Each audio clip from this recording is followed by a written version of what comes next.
Can you believe it? In a far-off land nestled among towering mountains, mysteries abound that challenge everything you thought you knew. Imagine a place where women can freely engage in relationships outside marriage without judgment, even with existing husbands. Picture farmers heading to their fields, armed with guns as a matter of course.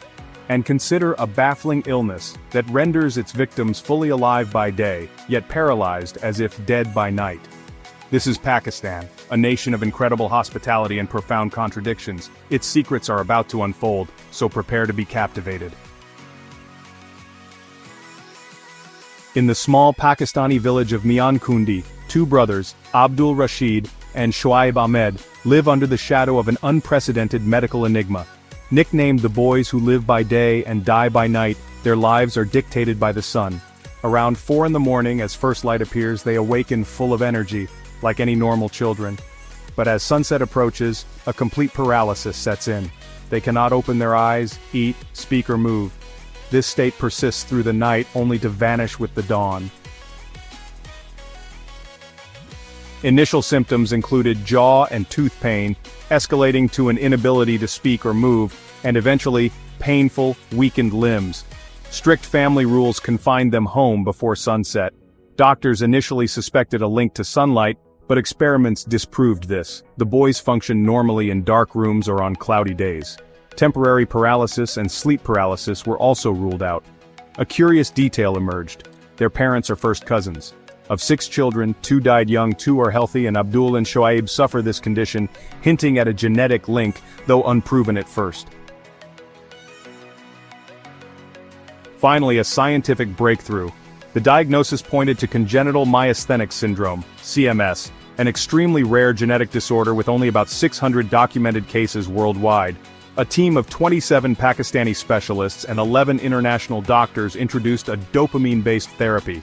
Miraculously, for the first time, Abdul and Shoaib could stay awake and function normally at night, eating, talking, and enjoying evening life. This was not just a victory for them, but a beacon of hope for others with this rare disorder. If their story moves you, share your joy for Abdul and Shoaib. Deep within Pakistan's Hindu Kush Mountains lies the Kailash Valley, home to a unique community of about 3,000 people who have settled there for millennia. The Kailash stand apart from most Pakistanis. With fair skin, brown and sometimes blue eyes, they are often called the tribe of beautiful people. Legend whispers they are descendants of Alexander the Great's soldiers. Yet far from fierce warriors, they are known for their peaceful, joyful, and optimistic way of life.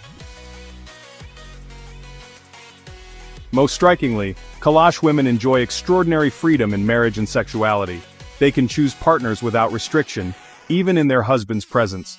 Relationships can begin and end naturally, without rigid rules or societal pressure.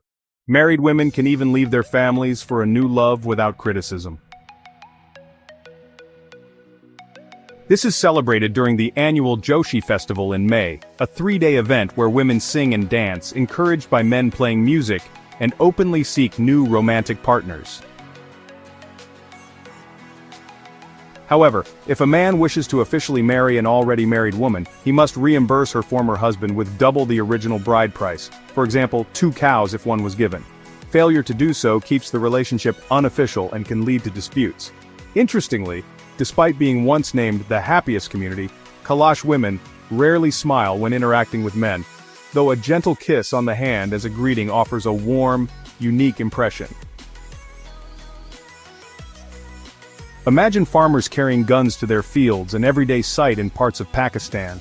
In a country with the world's 7th largest armed forces, firearms are not just tools but symbols of self-defense, a means to protect family and property.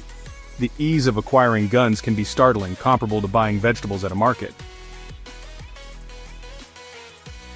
Nowhere is this more evident than in Dara Adam Khel, a village in Khyber Pakhtunkhwa province, where 75% of the population is involved in the illegal manufacture and sale of firearms. This trade, passed down generations, defines the village. Its main street is lined with weapon shops displaying everything from handguns, submachine guns, and Kalashnikovs to automatic rifles, rockets, and landmines, all crafted with incredible precision.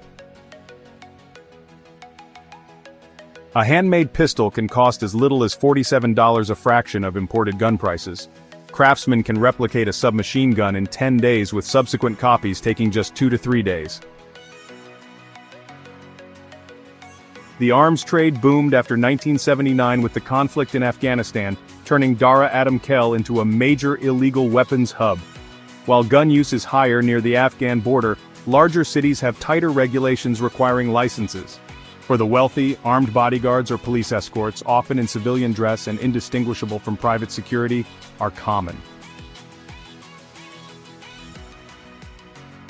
Pakistan is home to roads so dangerous they inspire prayers for protection.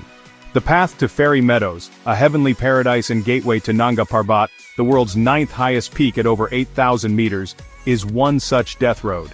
This narrow, winding dirt track clings to cliff edges, barely wide enough for one jeep. Encounters require one vehicle to find a wider spot to let the other pass, making every turn a nerve-wracking ordeal. Wheels can seem inches from a sheer drop. Only specially licensed, experienced drivers navigate this route where a small mistake has dire consequences. Makeshift stone reinforcements and rickety wooden bridges add to the peril. After a tense 1.5-hour jeep ride, a 4 to 5 hour hike or horse ride leads to Fairy Meadows at 3,300 meters. The freezing spring nights dropping to 0 degrees Celsius contrast with dreamy scenery. Reaching Nanga Parbat base camp requires another 3-hour trek to a spectacular snowy vista.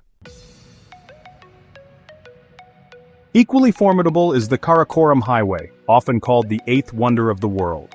Constructed by Pakistan and China over 20 years from 1959 to 1979, this 1,290-kilometer road stretches from Rawalpindi through Punjab, Khyber Pakhtunkhwa, Gilgit-Baltistan into China's Xinjiang region, ending at Khunjerab Pass.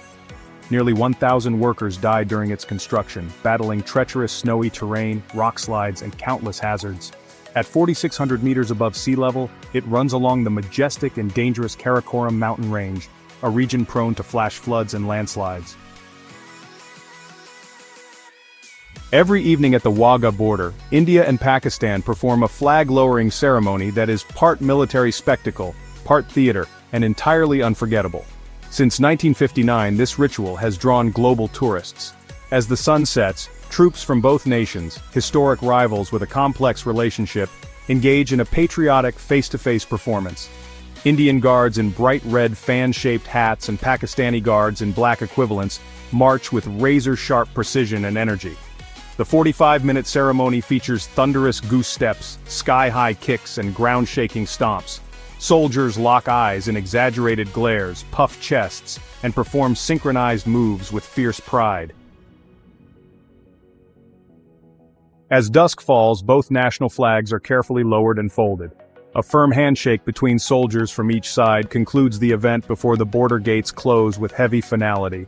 Against a backdrop of decades of disputes and wars, this daily ritual stands as a living symbol of how two adversaries can engage in a display that is both confrontational and strangely respectful. Is it friendly rivalry, subtle one-upmanship, or both?